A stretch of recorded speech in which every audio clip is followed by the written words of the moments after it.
Five, four, three, two, one, boom. What's up, champions? Coach Rail here, and welcome to Getting Real with Rail, where we get raw and real. And I like to say we know people's glory, but we don't know their story. So I always am curious about what happened. How did people get to where they go? And I got an amazing guest today. We're going to dig deep with him. And once again, my name is Coach Rail. I help entrepreneurs to be able to take action with their health and video marketing so that they can be healthy and bring their story and brand to the world and make a difference. And because they make a difference, they get paid a lot. So if that's you, you can reach me at www.railandrews.com. I'd love to chat with you, come up with a solution for your goals and your vision and your passion. Make sure that you subscribe, like, comment, and follow. I read all of your comments and I appreciate you. So with that said, let's jump in. I got my amazing guest, JJ Birden, former NFL superstar, played with the Kansas City Chiefs. I'm not a Kansas City Chief fan. I'm not mad at you, but I'm Roll Tide and I'm also the Saints. So, JJ, how are you, brother? I'm good, Coach, man. How you doing, man? It's good to be on your podcast. Oh, man, I am so excited. I've been thinking about this one since you said yes, so I can hardly wait. You know, like I said, we like to, I'm curious. I'm just curious about people. So now we know your glory, or we should know your glory. We're going to hear more about it today and stuff like that. But let's just jump right in, JD. Let's go like way back. And, you know, what was it like for you as a kid? What was your childhood like? Were you a single child? Did you have a big family? You know, was it rough? Did you have a good relationship with your parents or no relationship? Let's just jump right in. Let's take us back. Yeah, absolutely. Well, I'm born and raised in Portland, Oregon. My entire family lived in Portland, Oregon. We lived in Northeast Portland, which was the hood of Oregon. And sometimes people say, man, Portland has a hood? Yeah, we got a hood in Portland, Oregon. You know, my mom, raised by a single parent, she dropped out of high school when she was a junior, but she worked hard, man. She did whatever she could to take care of my older brother and my sister. And at one point, Coach, she was a welder. She was a welder, lugging around big boots and big garment. Mom's was willing to do whatever it took to take care of us. And I had a lot of respect and learned a lot from her tenacity and her discipline. But for me, you know, the area I was raised in, I would just see a lot of my friends and family members struggle.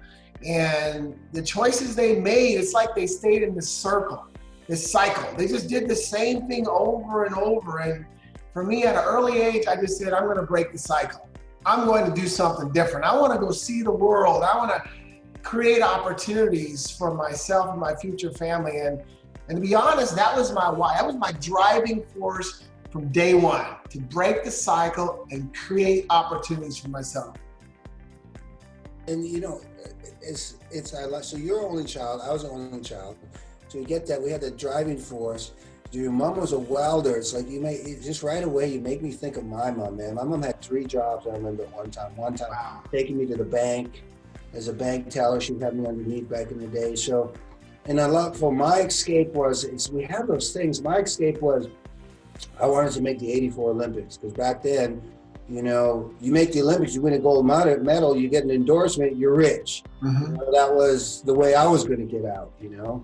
So when your dad left you, obviously, did your dad leave you, or did they get divorced, or what happened there? Yeah, well, so basically, and I got to correct it because I don't know if you said this. So I had an older brother and a younger sister. Okay. And my mom never married. And she married my younger sister's dad. And they were married for a couple years, 5 years, and they got a divorce. So that's really all I knew was my mom. My mom raised me and she took care of us and did what she needed to do. But what was interesting, when I was in the 6th grade, my mom made a decision that probably was really impactful for me, because we were raised in the inner cities. And like I said, you know, I was doing okay in school. I was always a really good athlete, but I was a C student, just doing average. And one day my mom found out there was a busing program where they were busing African Americans from the hood to Lake Oswego, which was the richest, most affluent city in Oregon. And one day she just pulled me out of school. I'm on a bus, 30, 40 minutes, going to this school. And I'll never forget that, because I go to class and I'm the only African American in there. And it was such a change. In 1 minute, I thought, oh man, this is crazy. But one day, just being there, I saw how smart these kids were, and I saw the things they were doing and the opportunities. I was like, I want some of that. And that kind of drove me to be better and better, just when I could see the possibilities that were out there. Oh, you know what, JJ? I'm getting goosies because, it's amazing what our mom was. She just wanted to set you up for success, and she put you in that environment. And at the time, and I want to talk a little more about that in a second, but it's crazy because, like I said, my mom had 3 jobs. She put me in a private school, grade 4 to 7. That now I know it wasn't cheap, and I did everything I could to get out of that school. And I was, in grade 7, I made a deal with my mom. If I continued to get straight A's, I could go to a public school with my friends, because that's what I wanted to be, with my friends. One of those decisions I wish my mom never made, but she said okay. And of course I got straight A's, and I went to the public school, and I showed up in grade 8. I was at a grade 11 level, got mixed up with the wrong friends, really quickly fell back down to the level that I was in. But I graduated from a class of 1,200. I was the only African American. So what was it like for you? Were you bullied? Were you picked on? What was that like?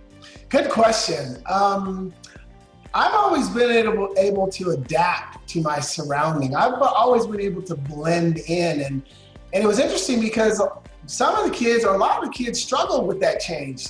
They didn't want to be out there. They didn't know how to act, and they were fighting all the time. But I've always been in the mindset that, hey, control what you can control. And my mom has made a decision to be out here, so I might as well make the best out of it. And I just blended in, and I had no problems because I got along with everybody. Everybody liked me, and hey, it was a great experience. And to this day, I'm still in communication with a lot of those guys that I was raised with when I was busting out there every day.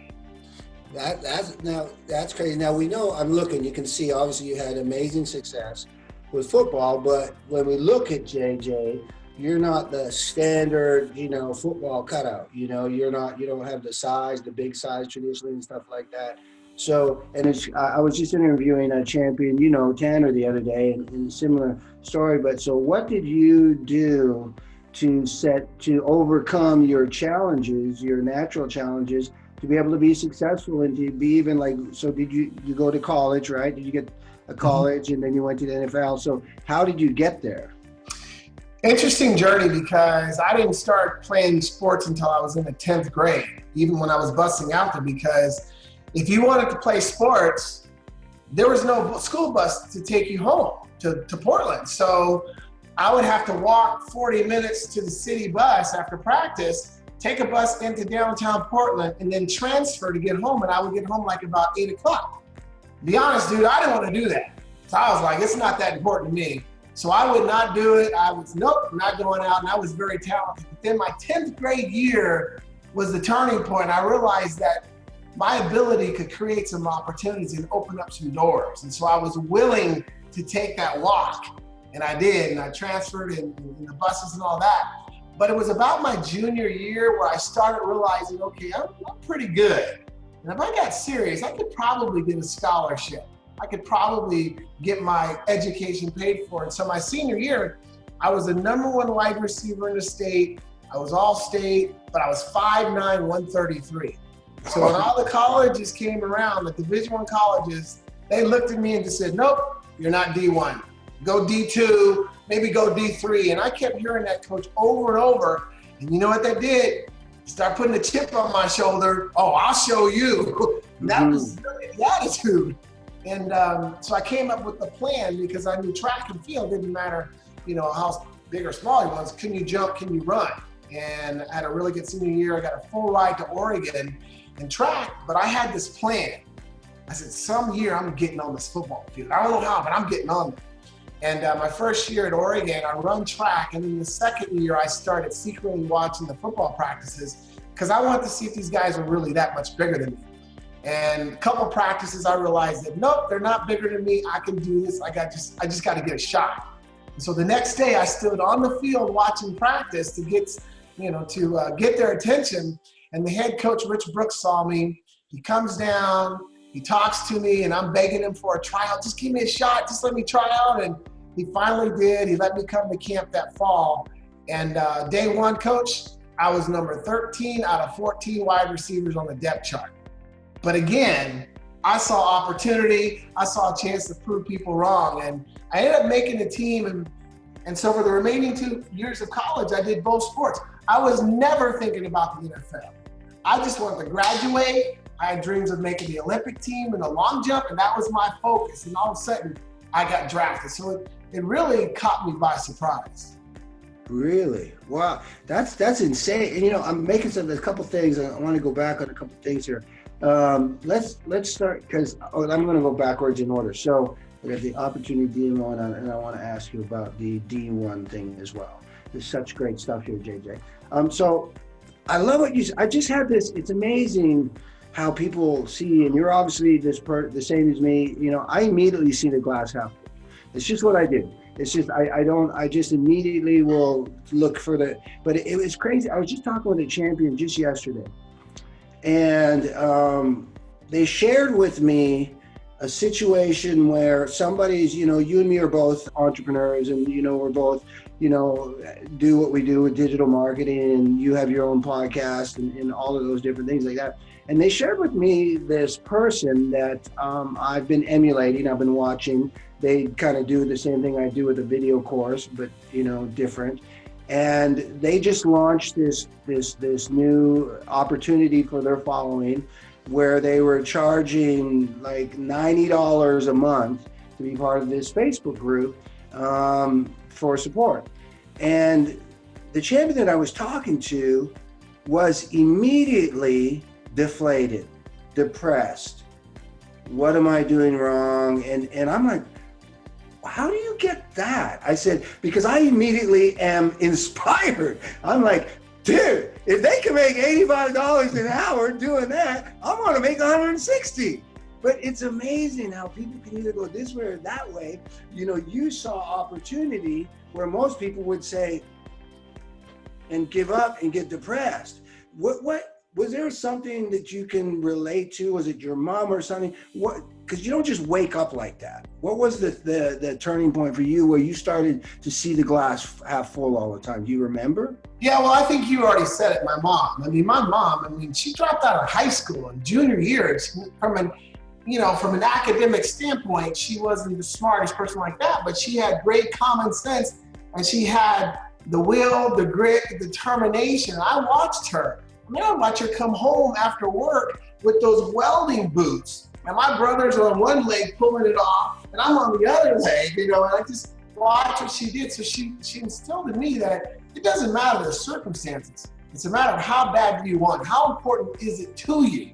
And so for me, that's when I saw these ones throwing these little roadblocks up, I just thought, dude, I'm gonna bust through this thing, because I wanted it that bad.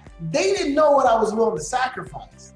They didn't know how bad I really wanted it. So no matter what the obstacle was, I was going to find a way, because here was the goal. I was going to get there one way or another. So, like you said, I see people where something minor might happen to them, or maybe life throws them a curveball and they're ready to shut it down. I'm like, how big is your dream? How bad do you want it? Okay, you want it bad? Then figure out a way to get it done. And that was my mindset, because when I walked in there and saw 14 wide receivers, and I'm number 13, and I know only 5 or 6 play, my thought process was, how fast can I move up the depth chart? Yeah, I love it. How fast can I get up there?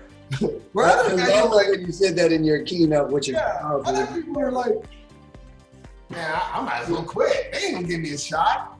Yeah, no, it's great in your keynote. And if you're listening to this podcast, if you're looking for a champion for a keynote, you definitely want to get JJ. It's powerful. I love how you said that, and it's so true. It's like, it's just like that kind of stuff fires me up, dude. It inspires me. That's the shirt that, my thing. Do you want it? Or are you just talking about it? Are you just running your mouth, or do you want it? So when we talk about that, do you want it? So that leads me to the next question, going back a bit. So when the coach gave you that opportunity, and you saw those 14 receivers, and you were like down there at the bottom, What was your DMO like? What was like, take us for, because there's a lot of kids going to watch this that have aspirations. They want to make the NFL or they want to be successful. And it's always like, once again, they see your glory, but they don't see the hard work that you got to get there. So when you made that decision, oh yeah, okay, I'm coming for number one spot. What was just give us a run through from the time you got up to the time you went to bed. What did your day look like to get there? Well, see, what they didn't know is I had already been down this road where someone said I was too small, and they don't know the work I put in when nobody's watching. They don't know the toughness mentally. I might be a little guy, but I'll go hit whoever and I'll go over the middle and make the catch. And so they didn't know all the intangibles I was willing to do. And also too, I was born with the gift of athletic ability. I was the kid that everybody picked first. I was fast and talented, but let me spin this for you. Because they say hard work beats talent when talent doesn't work, right? Okay, what happens when talent works? That was me. Got the talent and willing to put in the work. So I knew that when I put those together, if they put me on that field, it was just a matter of time before I was going to be up high on that depth chart. Wow, that's good. That's a mic drop right there. We go, mic drop right there. Okay, so now what was it? What was it? Around DMO, the opportunity. Oh, I lost one thing. That's okay. I'll come back to that. So because let's stay on the fact of the NFL. Oh, that's what it was. Now because I just went through this with my son, and it's kind of but you kind of answered it, but I want to address this because I know this is a big thing. So you said people were telling you you're not going to make D1. Now, you made the decision that you were going to make D1 no matter what, but you also looked for a solution to get there. You said, well, and you got there in track and stuff like that. But a lot of kids because when it comes to being able to play football for another 4 years or get their education paid for, D1's not the only road, right? So what would you share to young kids that, it's a tough one, right? Because I don't want to tell nobody not to go for D1 if that's your dream, but also there's D2, D3, other opportunities for kids, correct? I agree. And you make a good point because you have to be honest with yourself. I had to be honest with myself. Am I really a D1 athlete? And I knew I was because in track and field, I had the number 2 high school long jump my senior year. I went 24.9 3/4. I ran the high hurdles in 13.9. These are D1 numbers. So I knew that.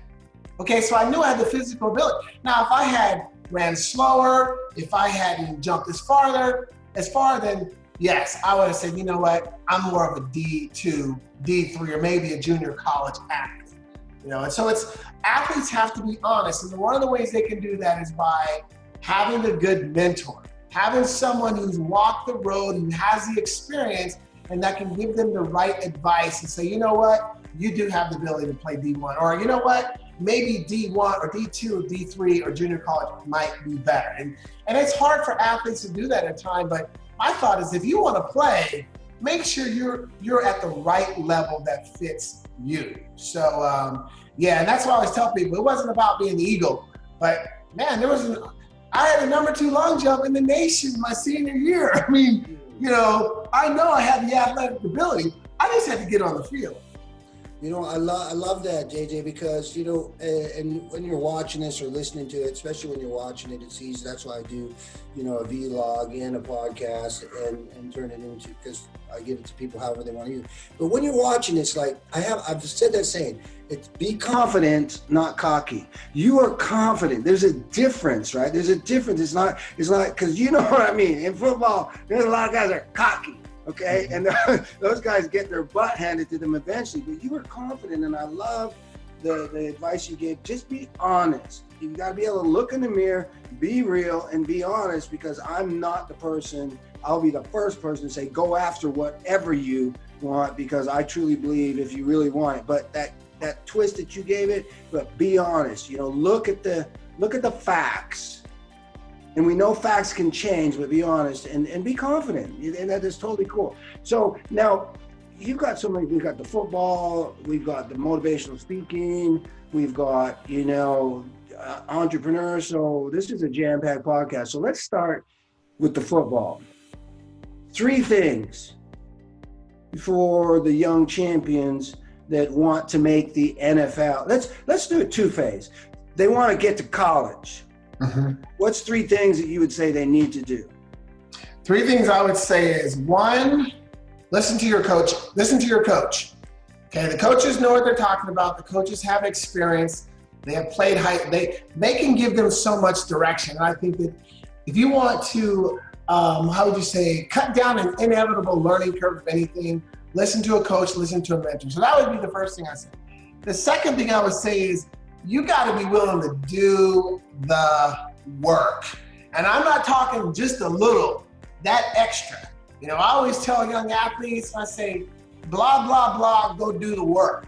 No excuses. And doing the work means that you might have to make yourself uncomfortable. You know how many times I worked out on a Saturday during the school year? You know how many times I ran on a Sunday when it was raining in Portland, Oregon?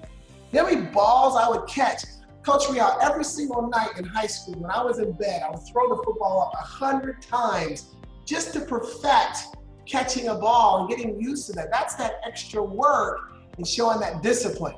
And I say, discipline is the ability to do what you need to do, when you need to do it while no one is watching. And a lot of times you're doing that work when nobody's watching. And then the last thing I would just say is, it's be ready to conquer the obstacles. Be ready to conquer the challenges because they're coming. It's part of life. You're not always going to make the big play. You're not always going to be the starter. You're not always going to get this, that, and the other. But use those obstacles as breakthrough moments for you to take yourself to a bigger and better level. Because I've always believed a setback, and a challenge is an opportunity for me to prove how bad I really want it.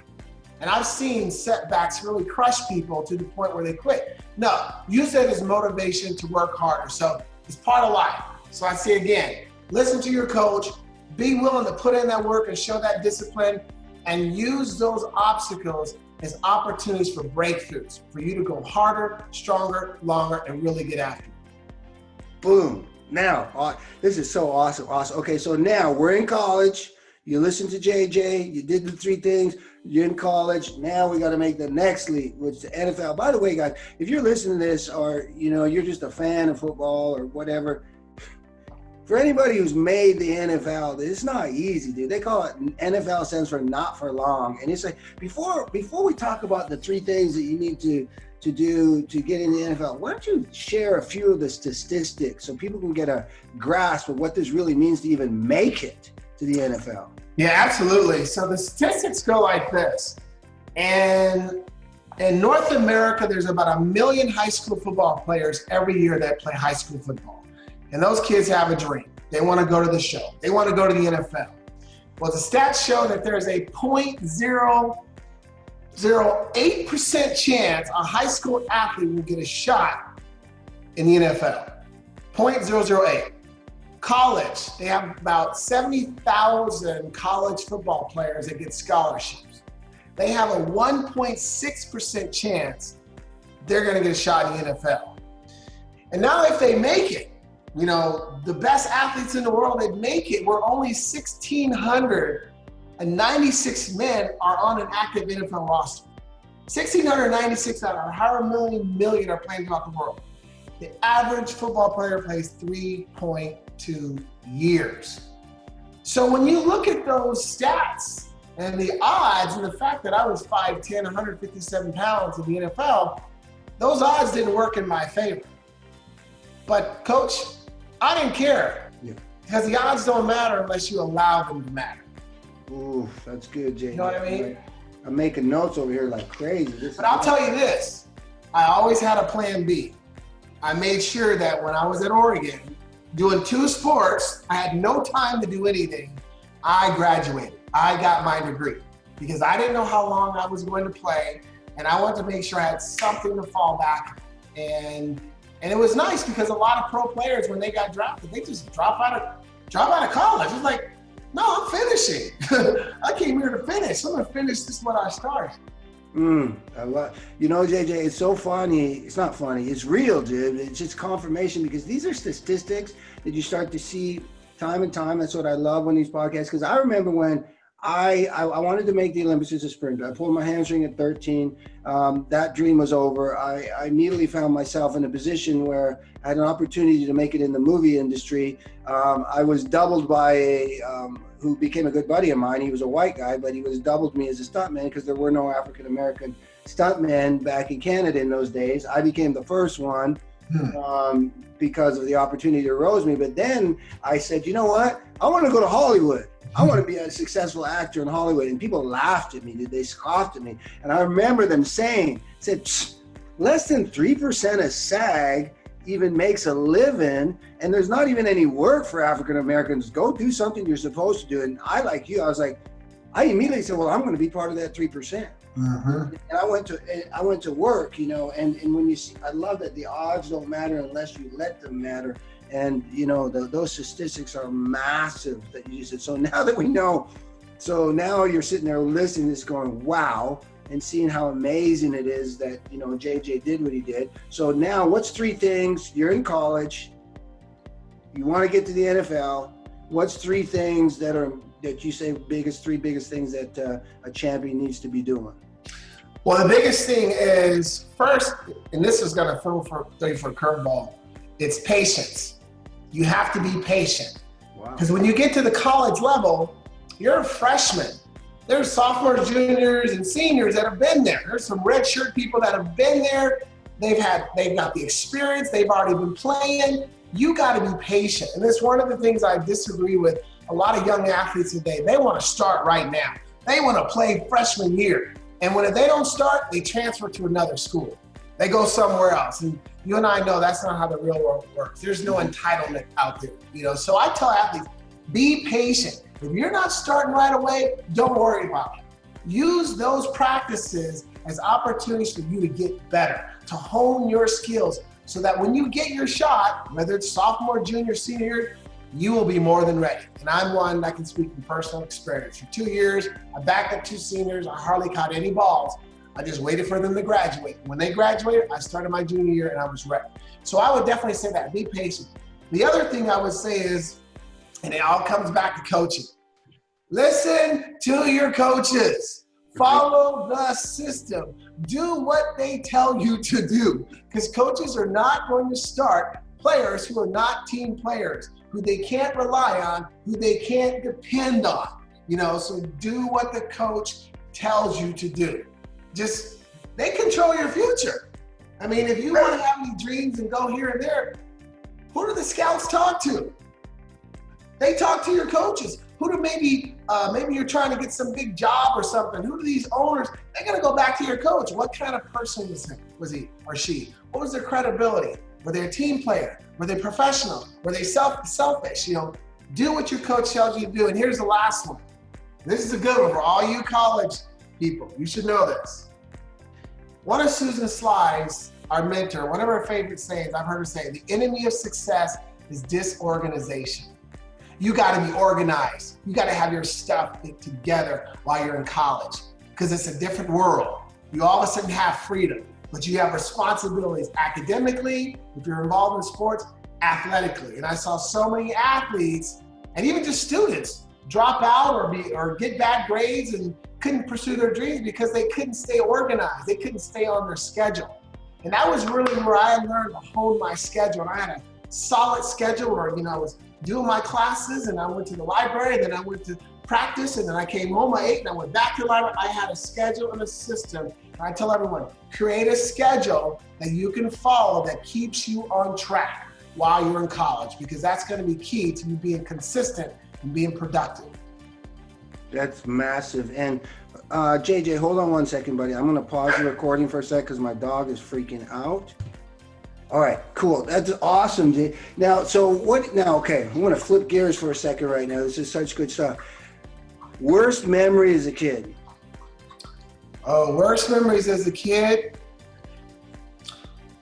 Walking to the store with food stamps, walking down the neighborhood around the corner with my clothes to go to the dry cleaner, at times not having some food to eat, having to walk several miles to my grandmother's house to eat dinner. I mean, just times when we struggle from that standpoint. I think really probably just stuff like that where we just, we struggled. I mean, we struggled and it was hard at times. And when I reflect on that, that was always one of the things I said, I don't want to deal with. I don't want my children to have to deal with it. I don't want that life, so I would say that, we had some issues in our personal family, my grandmother, she was a really bad alcoholic, and I witnessed that, and that was really tough to watch her life and how that went through. But I'd probably zero it around there. So, and do you feel, JJ, and thank you for being honest and real with us about that, because those kind of things aren't fun to share. But I really believe, as I ask the next question, because the keynote that I saw you do, I believe, correct me if I'm wrong, it was blueprint of a champion, or mind, owning the championship mindset. Building the championship mindset, which is, so give us a little bit about that. How did you come up with that? Because it's pretty powerful. I mean, obviously, if they want the real deal, they're going to have to hire you to get that keynote. But, how did you come up with that keynote? Because it was a powerful one. Thank you. No, I appreciate that. And I have 4 signature keynotes. One is called Seizing Your Opportunities, which is really about going after the opportunities and the goals that you have. Another one is There Better Be an I in Team. That saying, there is no I in team? Well, I'm flipping it, saying there better be an I in team. You got to be able to lead yourself before you can lead a team. And the other one is, and this one's for the youth and athletes and college students, is Every Day is Game Day, helping them understand about giving your best every day.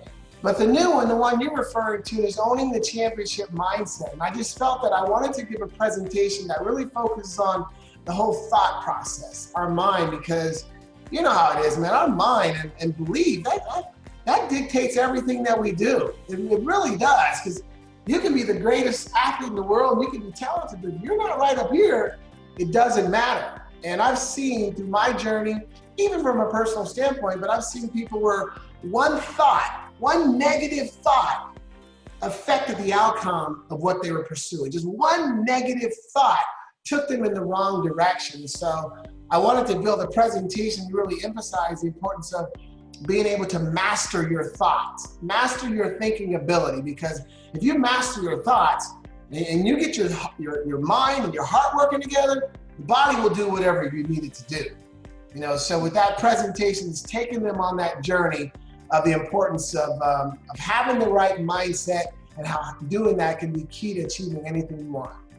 And you are an example of that, because you actually said something and you reminded me, and I was going to go whoop, whoop, whoop for a second. Hold on. You said, I was gifted as an athlete, but I would veer to say that doesn't matter. There's a lot of people that are really gifted as an athlete. You took that gift, your mindset, the hard work, because just because you're gifted as an athlete, you don't get to go to college, you don't get to go to the NFL. So I didn't want to take credit from yourself away, and I'm glad you said that, and we came back to that, because the mindset is key. It's absolutely key. I just did a 7-day challenge, which I never did before, like that, a weight loss challenge, and it was all about mindset, and it was phenomenal, because if we don't have that right, we stumble, we fall, and stuff like that. So now we're in the NFL now. You're playing.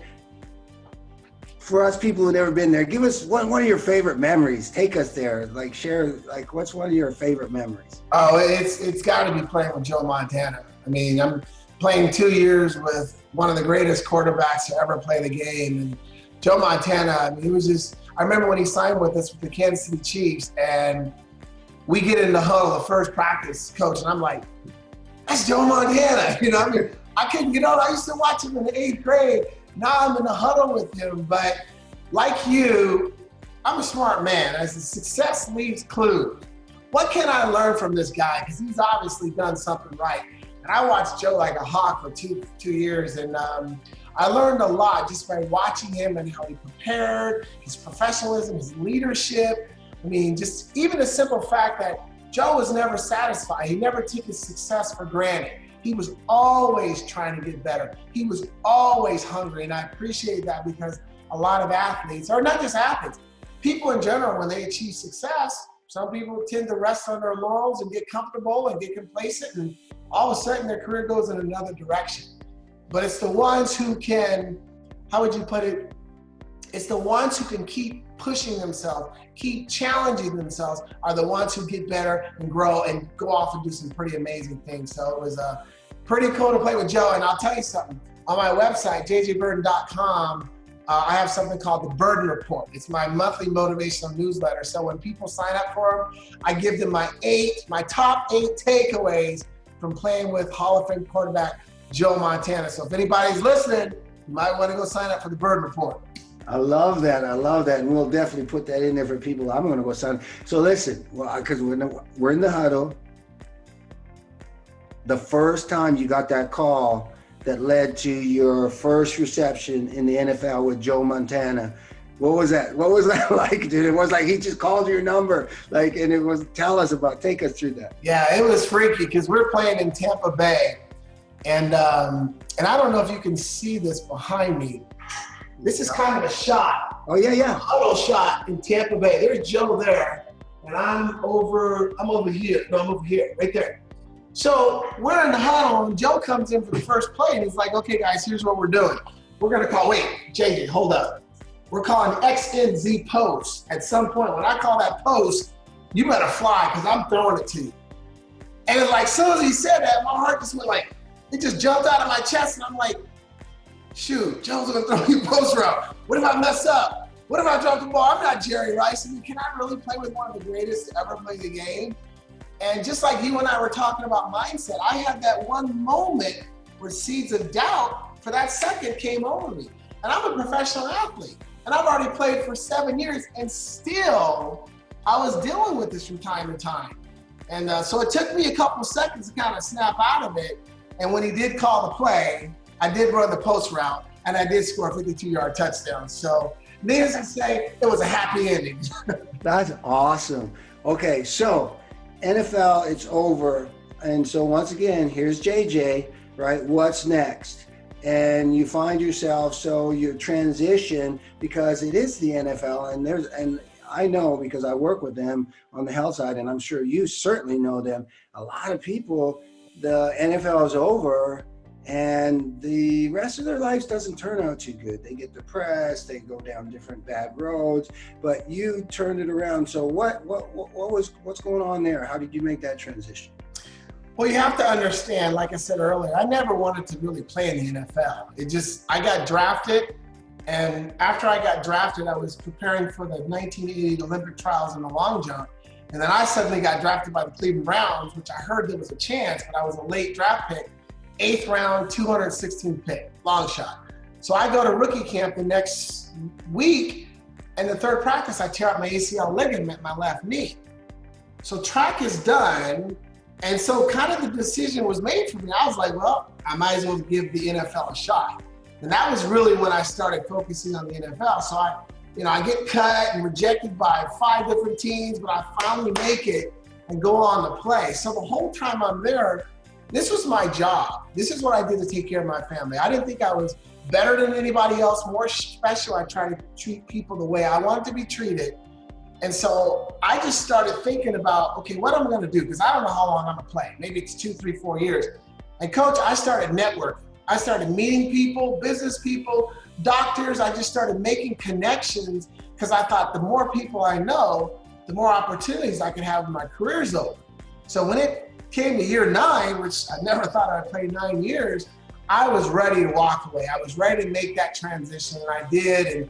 And I befriended some doctors, and they pointed me in a direction. And my wife and I became owner of 2 medical companies in Kansas City. One was a durable medical equipment company. We provided oxygen tanks for patients that had respiratory problems. And then I had a physical therapy clinic.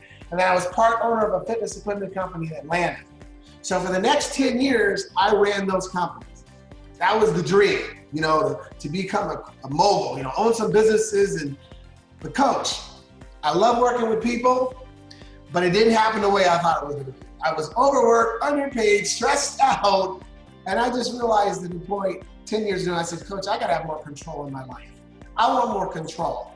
And then we got involved in direct sales. We sold our companies. I've been doing direct sales ever since. And now, of course, I'm a professional speaker, paid speaker, I'm an author. Now I'm doing what I want to do, which is help people achieve greatness, but have more control over what I do, when I do it, who I work with, and have that freedom that I think we all want. And you know, you and me both know, I mean, hey, we're both entrepreneurs, network marketers. To have life on our own terms, you know, that's a whole nother podcast. But, you know, that's, and, you know, me, I'm being a successful actor. I love how you say a paid speaker, because there's a lot of motivational speakers, but you're a paid speaker. That's good. Just put that on your LinkedIn. Paid speaker. Paid speaker. That's good, dude. I think you should really, for real, put that on your That's LinkedIn. good. Yeah, that is good. You know, and when we talk about, let's talk about family for a second, because I know that's huge. I just was blessed to meet your wife recently, and you know, how much, because she's kind of really, when we think of JJ Birden, you know, you don't really think of JJ and his wife, but when I met your wife, she's a big part of what you do and who you are, yeah? Absolutely, absolutely. My wife she's the, what do you call it? Remember the Wizard of Oz? Remember the wizard behind the curtain? Yes. My wife's behind the curtain, doing stuff that everyone doesn't see, but she does it so that I can do what I need to do, which ultimately helps our family. And I love her because she just does so many things like that. But the beauty of being married to someone who I met in college, and we were just friends for a while, and then we got serious and we got married my third year in the NFL, and to still be married almost 29 years, and knowing in professional sports, I don't know what it is as actors, but I know in professional sports, you know, it's a 75% divorce rate when the athlete's career is over. And my wife and I, we talked a lot about that, and we really made a commitment to each other that we weren't going to be another statistic. And no, granted, like in marriage, you have your ups and downs, but we're committed to working together. And as you know, having 3 biological children, and then 10 years ago, getting a call from my nieces and nephew in Tulsa, Oklahoma, who are about to be put in foster homes, and we're the next of kin. And my wife and I together made a decision and took all 5 of our nieces and nephews, and our family expanded from a family of 10, or family of 5 to a family of 10 overnight. You gotta have a strong woman to be able to make that decision and do what we've been able to do together. Yeah, I mean, just, and my hat goes off to you and your wife. It's your wife's name is Michelle, right? No? Raina, my apologies. My wife's name is Michelle.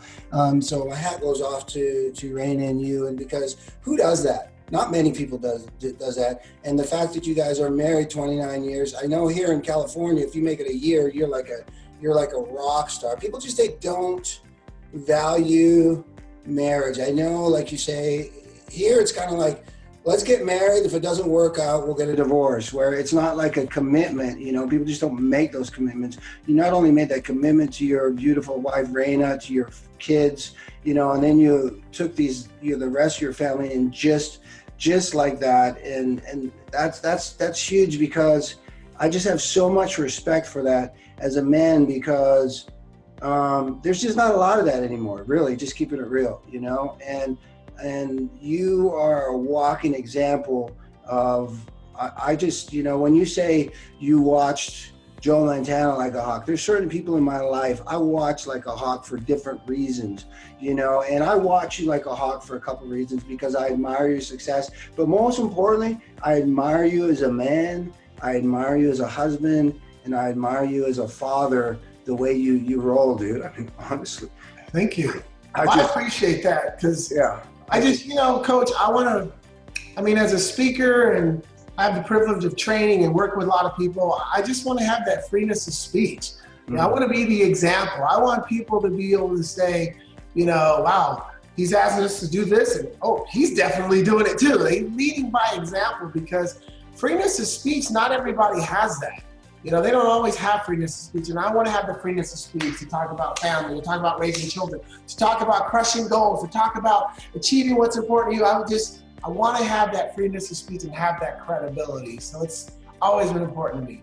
Yeah, and you walk it, brother. A few more things. So I'm just having so much fun. I don't usually do podcasts this long. So I hope you're okay. So they will become who you are. You've got, what is it, 8 kids, I think. Eight kids. What are you seeing already with your kids? Are any of them following in yours and Raina's footsteps, your footsteps? You know, the examples you're leading. Because I know for me as my oldest kid is 17, my middle is 15, my youngest 13. And just this year alone, I just sort of like, because as a parent, you're like, wow, am I really getting through? And I've seen a couple things. Yes, okay. Actually, all that, what are you seeing in your life? The one thing I'm seeing that I'm very proud of is that, because 3 of my children are married and they, oh man, one, they picked some amazing people that they married, but just how they value their spouse, how they treat their spouse, and it just reminds me of how my wife and I are, and they've watched us, and I think, man, we've set a good example, because now I see them doing the same thing with their mates and just making that commitment and being there for them and not being selfish, So I think that part, and what's happened is the kids are always coming around. They want to be around family, because family is important. And my dream, growing up, like I told you about the hood and stuff, everybody had different fathers, and it was like this person had this father and that. I mean, it was just, I just didn't want that. I wanted to know that my children all come from this lady here. Because when I was raised, it was like multiple fathers. It was just, and I didn't want that. I wanted the tight family, and I've instilled that in my children. I can see them having that same thought process of family is important and being committed to our mates. So I would definitely say that. I would also say hard work, because they seen how hard we work. My wife and I, they know that, man. Raina and JJ, we work. We do whatever it takes, and I can see that they're doing the same thing. And the last thing I would say is just kindness, being kind to people. We were raised by, Bible principles, and, we try to apply those in our life and everything that we do. And our children, they are duplicating that, being kind and treating people with kindness, because there's a lot of crazy things happening in the world today. And it's good when you're out there treating people with kindness, following that golden rule, we call it, treat people the way you like. Yeah. So listen, I just had a God drop, because it's a question that I can't let it go without asking it, because it is a rarity. So those of us out there listening to this, aspiring to have that awesome marriage, give us a couple tips, man. What's some great tips that you could say if you want to have a marriage that makes it 29 years, and what would you recommend specifically for us men out there? Let's talk to the men. Oh, great question. The first thing I would say is not about you. For the men, it's not about you. It's not about you. It's about them. And this is something we all, myself included, us men, we take a little time to figure this out. It doesn't all revolve around you. It revolves around your wife. Your thought process has to be, what can I do to serve my wife? What can I do to help my wife? Because women are like men, we're kind of physical human beings, physical touch and all that. Women are more emotional. And you got to know how to emotionally tap into her brain, because it can be just something as cleaning the dishes or helping out around the house, or, putting extra gas in the car. It's little things like that I've learned that my wife thrives on. It's that emotional connection and that satisfaction. So that's why I say, it's not about you. It's how can you make your wife happy for that day? What can you do to serve her? Because if you put your wife's needs first, then everything else falls into place. So I would say that, and I told that to my boys when I got married, son, it ain't about you. So get that out of your head. It's about her. So I would say that definitely is number one. The other thing I would just say, and you kind of alluded to this, commitment. You got to go in with the commitment. You can't go in with the attitude, just in case, if this doesn't work. No, you got to go in thinking, I'm in this thing forever. I'm in this thing forever, no matter how bad it gets, because there's going to be bad days. There's going to be wall-kicking moments. There's going to be days when she's frustrated with you and you're frustrated with her. And you got to make sure you don't go to bed mad. You don't go to bed mad. You solve those issues. You talk it out, and don't be afraid to say sorry. Even if you're right, don't be afraid to apologize. You know how many times I've apologized when maybe I was wrong, I was right, but I don't care. It's not about winning. It's about having peace in the family, right? So don't be afraid to say I'm sorry. No, that's you know, it's crazy how God works. I mean, you know, I'm not afraid to say it because I'm always open about my thing. We get real. I'm in the program right now. I'm 153 days sober or something. But we were just talking about this today, dude, and he just said this today, and he's a comment. It's not about you, because I was sharing some stuff, and I was frustrated about some stuff, and the guy turned around and said to me, he said, "Dude, it's not about you." He said that guy said to me. So, Coach, well, let me just say this. When I retired from the NFL, because you got to understand, when I was a professional athlete, it was about me. Because to play at that level, dude, you got to be on point.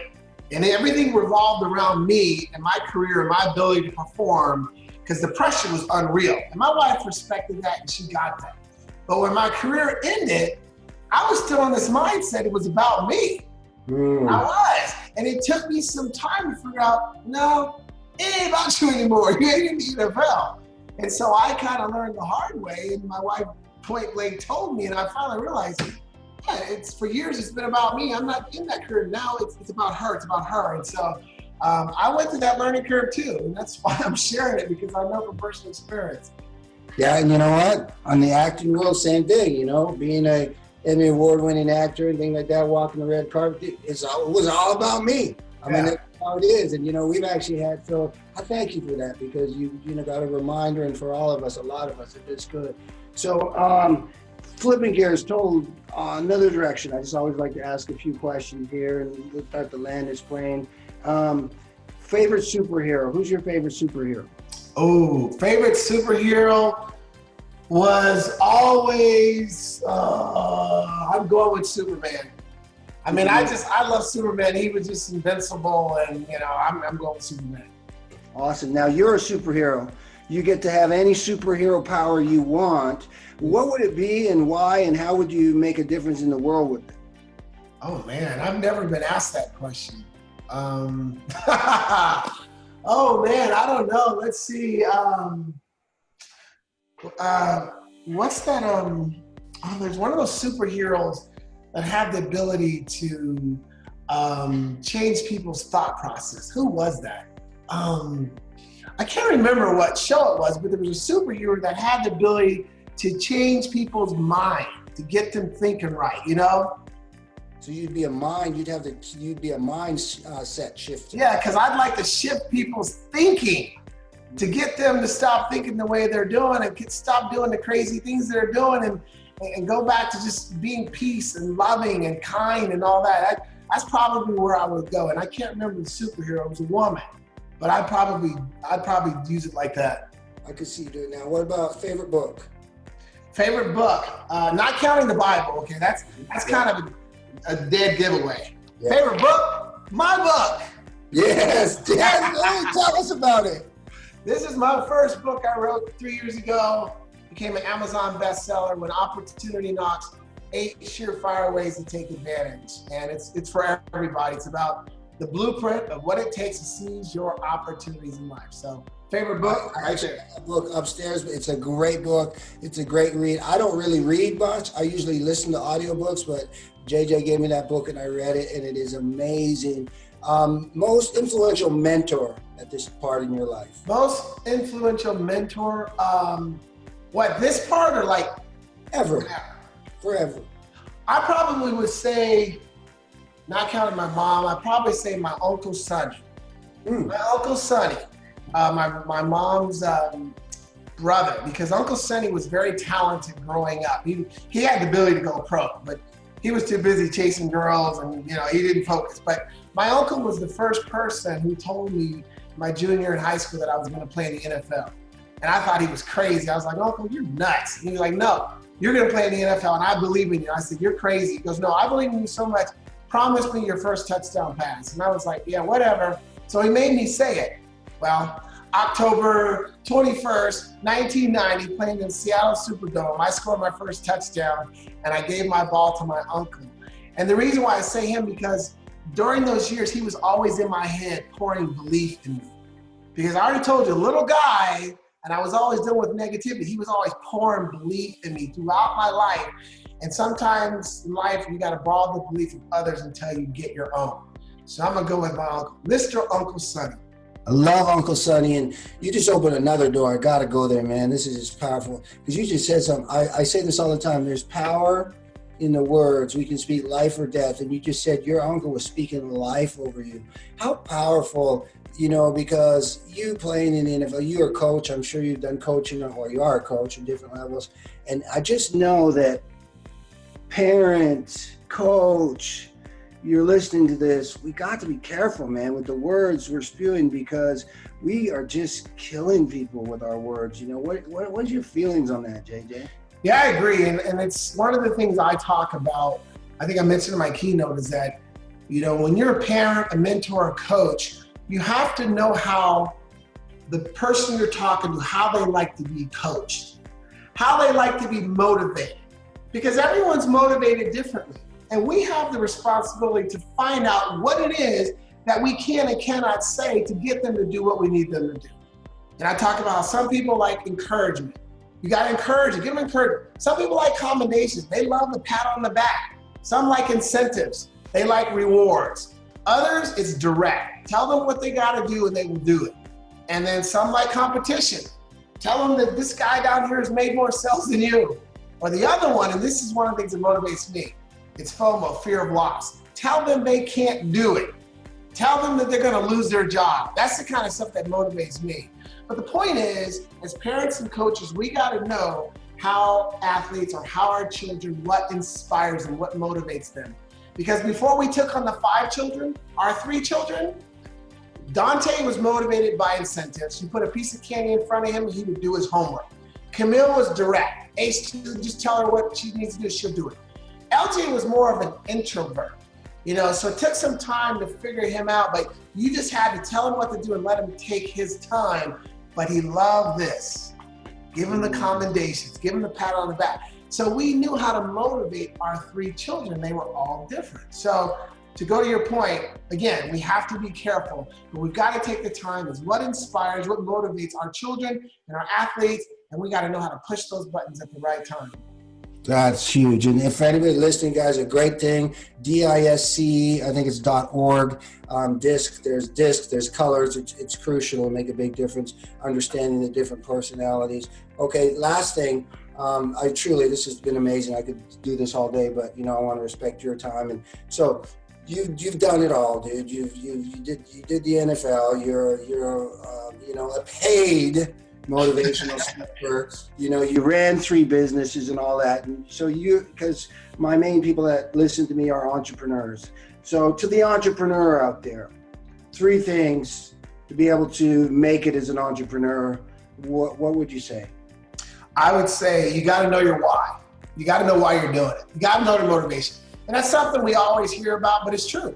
If you don't have a strong reason why you're doing it, you won't do what it takes to get there. You got to know your motivation. And I would tell them, dig for it, like peel the onion. The onion has multiple layers. So when someone asks you why you're doing it, and if you give an answer, then say why again. You give an answer, say why again, because you're trying to get to the core. When you figure that out, that's your motivation. So understand why you're doing it. The second one I would say is, what's your game plan? You got to have a game plan. You can't just be out there winging it. You got to have some kind of strategy. If here's your goal, how are you going to get there?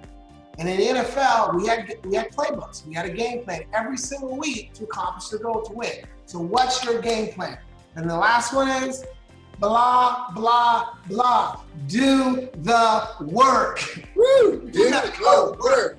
And you got to keep doing the work. It's not going to happen overnight. Success, achievements, accomplishment, it's a beautiful thing. But nobody's going to give it to you. You got to go get it. Wow, man, this is awesome. So JJ, this is definitely, go ahead, take your hands like this, JJ, and just go, boom. This is like a quadruple mic drop podcast. Champions, guys, you got a treat today. This is awesome. Once again, so Oh, before I wrap it up, how do people find you, JJ? Where do they get in touch with you if they want to book you, get your book, all of that? Tell them where they can find you. Go to my website, jjbirden.com. That's the hub. If you want to book me for speaking, you want to get my book, you want to sign up for my newsletter. I'm all over social media too, under the name JJ Birden. I love to connect with people, and so reach out to me, and just whatever I can do to help you elevate yourself, change your circumstances, and achieve what's important to you. That's what I want to do. Yes, awesome. Well, once again, guys, it's Coach Rael here with Getting Real with Rael. This was phenomenal. JJ knocked it out of the park. I help entrepreneurs to take action with their health and their video marketing so they can be healthy, share their brand and story to the world on social media and make a difference. Because they make a difference, they get paid, and they get paid like JJ, get paid a lot, because that's important. So if that's you, go to www.railandrews.com. Make sure you subscribe to my podcast so you don't miss a podcast like this. Once again, JJ, this was phenomenal. You definitely put the I in phenomenal. I'm so grateful for you, and I appreciate you. So with that said, guys, we are out of here, and